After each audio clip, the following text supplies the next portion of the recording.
Hello, welcome to this video. In this video, I'm going to talk about free consent. That is one of the essential of valid contract, and the contract must be a free consent. So, without a free consent, the contract is not a valid contract. It may be a voidable contract. So, here we are going to discuss about what is free consent. So, what are the requirements of free consent? So, as already told you, a contract must be free. And then what are the requirements of free consent? Means there should be a consent. There must be a consent, and the consent must be free. So, these two things should be always satisfied. So, what is consent? Two or more persons are said to be consent when they agree upon the same things in the same sense. This means that there should be a perfect identity of mind regarding the subject matter of the contract, and both the parties should have same sense in the same manner. So without like that, and we cannot say it's a consent. That is, we are saying consensus side item. That means same thing in the same sense. Next, we can discuss about free consent. And according to Section 14 Indian Contract Act 1872, consent is said to be free when it is not caused by coercion, undue influences, fraud, misrepresentation, mistake. So we can say the contract is free, consent is free, and that must not be caused any one of these things. Let's discuss one by one.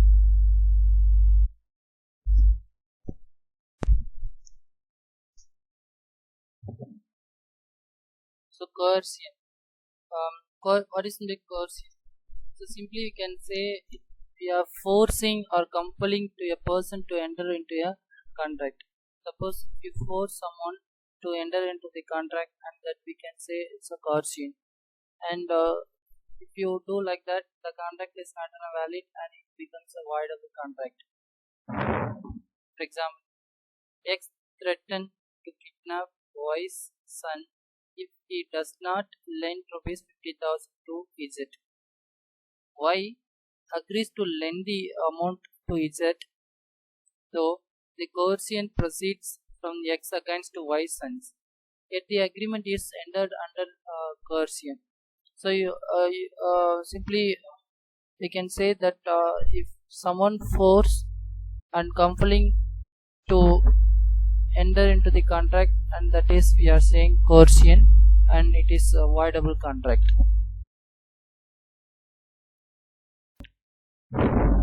Next, when is consent caused by coercion? We can say that committing or threatening to commit any act are forbidden by Indian Penal Code. For example, X threatens to kill Y if the latter does not agree to sell his diamond ring for ₹1,500. Here, the threat to kill is forbidden by the Indian Penal Code. So you can say it's a coercion. So if it is a coercion involved in a contract, and it is always voidable contract. Next we discuss about undue influence. So what is undue influence? Simply we can say that it is unfair use of superior power and superior person to weaker persons. That is, we can say undue influences. The strong mind overpower the weak mind of a person, includes him to do which he would not have done if left to his own judgment. It is a kind of mental coercion. The presence of undue influences at the time of contract has to be proved by the party alleging that undue influences exist. For example, doctor and nurse and doctors may use that unfair activities on the nurse and teacher students and advocate client and father and sons. So these are the some of example of undue influences, and even if it is caused undue influences, and this is also voidable contract. We cannot make it as valid contract. So you can say one definition for undue influences. According to section 16 Indian Contract Act 1872, a contract is said to be undue influences where the relations subsisting between the parties are such that one of the parties is in a position to determine or dominate the will of the other, or he uses the position to obtain an unfair advantages over the others.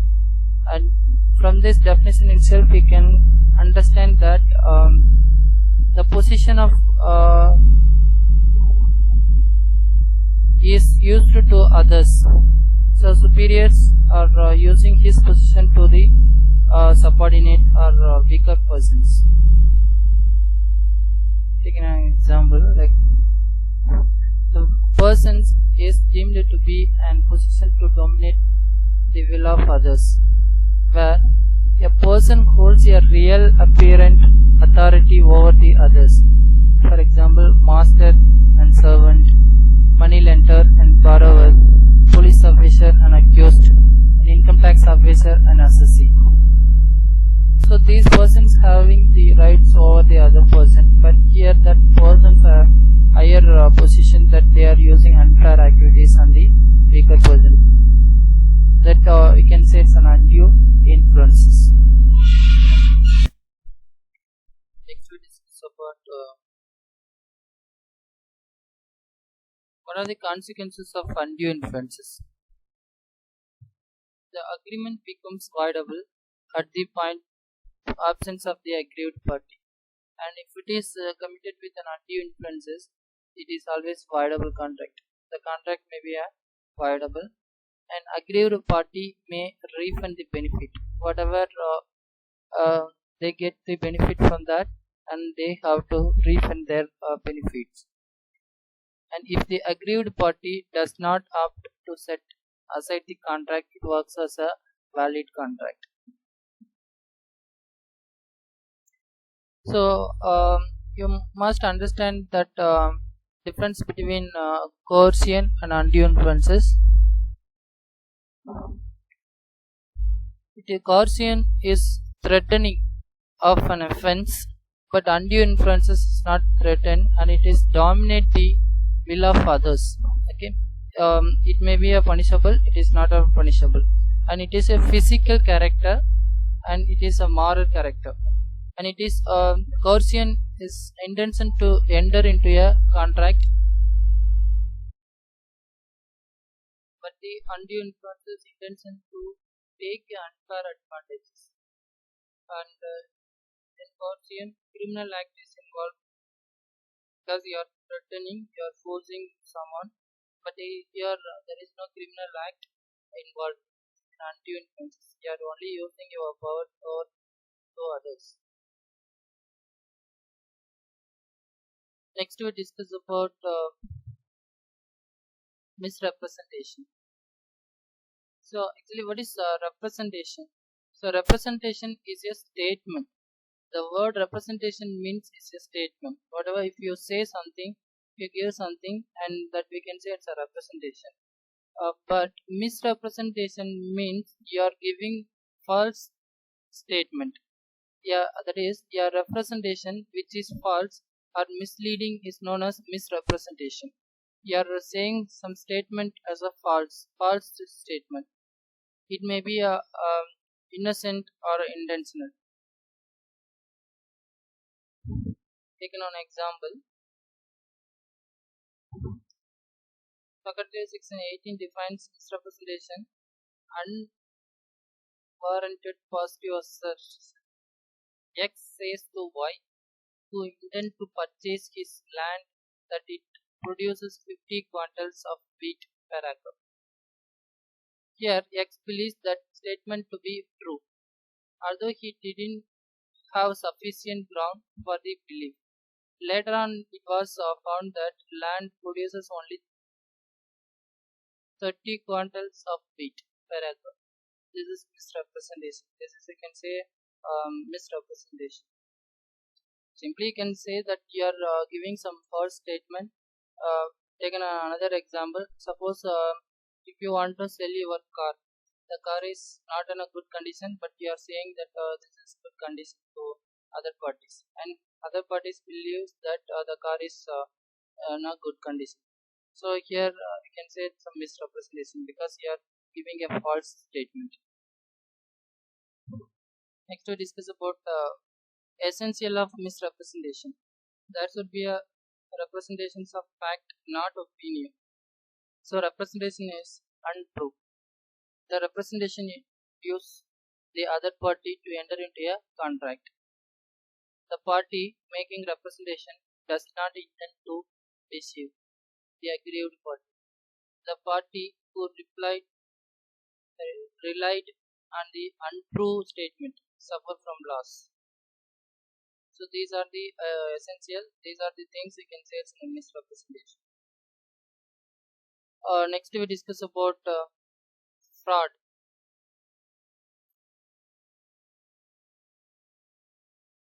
So what is fraud? When any person makes to another a statement which he does not himself believe to be true, to induce the latter to enter into the contract, he commits a fraud.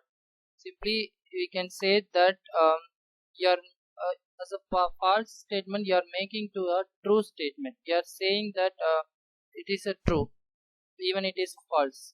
That you can say it's a fraud. So, intentional misrepresentation amount to fraud. There is no subject, and you are saying that subject qualities, and you are committed with the agreement, and that we can say it's a fraud. So, elements of fraud. To constitute fraud, there must be making a false suggestion. For example, X says to Y that his coat is made of pure wool, though he knows that it is untrue.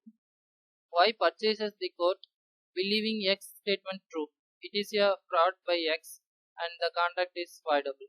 So they can always have fraud means it is a voidable contract.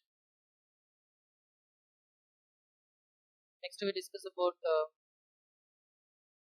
what is consequences of fraud. So if it is fraud and we can say it's a voidable contract, it can insist a performance it put in same position, it may claim the damages. Next we discuss about mistakes. So what is a mistake? So we can say it is an incorrect belief which leads to a party to misunderstand the others. So when a parties do not agree on the same thing in the same sense because of this some misunderstanding, it is known as a mistake. So what are the types of mistake? And mistake of law and mistake of fact, and this mistake of fact again will divide like a bilateral and unilateral mistakes.